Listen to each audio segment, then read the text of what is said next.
Hello dear student, দেখো বলে একটা অঙ্ক লেখা আছে। এরকম টাইপের অঙ্ক যদি তোমার পরীক্ষা আসে, তো এটা কোন চ্যাপ্টারের অঙ্ক? অনুপাত সমানুপাতের অঙ্ক। এগুলো কোনো না কোনো পরীক্ষা, মাধ্যমিকের কোনো না কোনো প্রিভিয়াস ইয়ারের কোশ্চেন। তো সেগুলো আমি তোমাদের সলভ করে দেখাবো, কীভাবে করতে হয়, টেকনিকটা কীভাবে জানতে হয়, সেই টেকনিকটা তোমাদের আমি শেখাবো।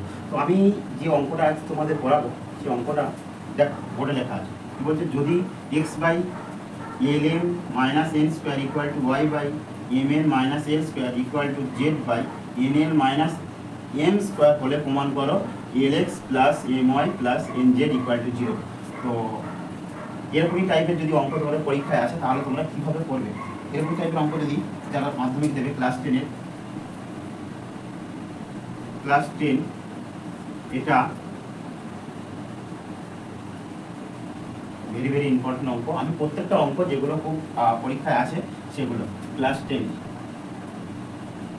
10-এ টাইম প্রপোর্শনালের অঙ্ক থেকে এই চ্যাপ্টারটার অঙ্ক।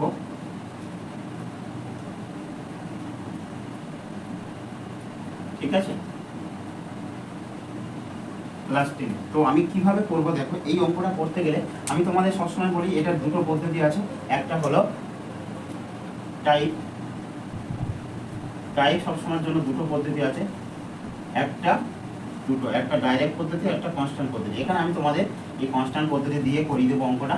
দেখো এই অঙ্কগুলো এক একটা মান থাকে তোমাদের 3 নম্বর করে। কত করে থাকে? 3 নম্বর। তো কীভাবে করছি দেখো, সলিউশনটা দেখে নাও। যেটা দেওয়া আছে সেটা লিখে নাও। N square equal to y m n minus L square equal to z by n L minus M square. এরকমই টাইপের যদি অঙ্কটা, এটা তোমাদের দেওয়া আছে। তো আমি ধরে নিতে পারি লেট, এটা লেট, এটা লিখে নাও লেট ধরি এটা ইকুয়াল টু কে। যেখানে তোমরা লিখে দেবে, যেখানে কে নট ইকুয়াল টু জিরো, একটা কি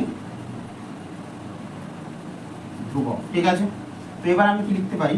ফর এক্স ইকুয়াল টু লিখতে পারি n minus N square into k. ঠিক আছে, और y इक्वल टू लिखते पारी m n minus l square into k, और z इक्वल टू लिखते पारी আমরা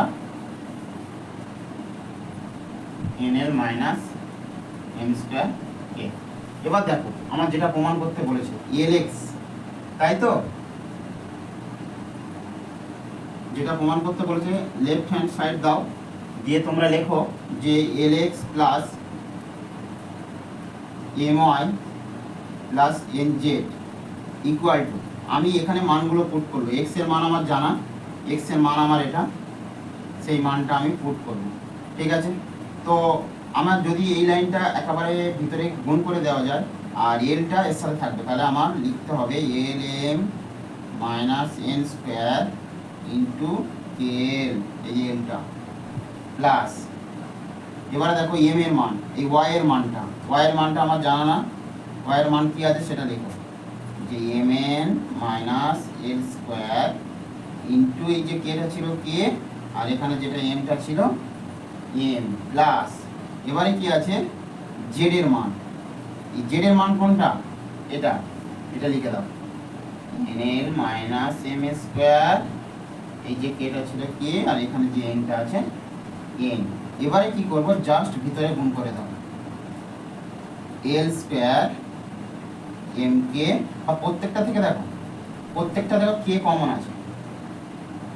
আছে, না? কমন কেটাকে এবারে নিয়ে নাও কে, একটা সেকেন্ড ব্র্যাকেট দাও, দিয়ে লেখো শুধু এলটা ভিতরে গুণ করে দাও এল স্কোয়ার এম, আর কেটা আমি বার করে নিয়েছি minus N square L, plus এর সাথে শুধুমাত্র এম এর গুণ হবে এম স্কোয়ার এন মাইনাস এল স্কোয়ার এম, প্লাস আমি কেটা বের করে নিয়েছি, এই দেখো কেটা বের করে নিয়েছি, তাহলে আমার এনটা ভিতরে গুণ হবে এন স্কোয়ার এল মাইনাস এম স্কোয়ার এম। এখানে একটা সেকেন্ড ব্র্যাকেট দিয়ে দাও।